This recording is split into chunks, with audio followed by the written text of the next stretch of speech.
Naninindigan ang mga nag-iendorso ng impeachment complaint na mayroon silang matibay na ebidensya, testimonya at dokumentong nakalaban kay Vice President Sara Duterte. Kasunod ito ng pahayag ng Pangalawang Pangulo na mataas ang kumpiyansa ng kanyang mga abogado na mananalo sila sa kaso.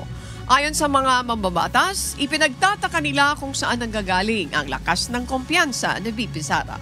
Hindi ko naman masabi kung ano yung preparations ng mga abogado sa impeachment. Pero nung pag-uwi ko galing The Hague ay nag-meeting kami dahil isa din yon sa mga inaasikaso ko. At sinabi nila that they are more than confident in winning the impeachment trial, impeachment case.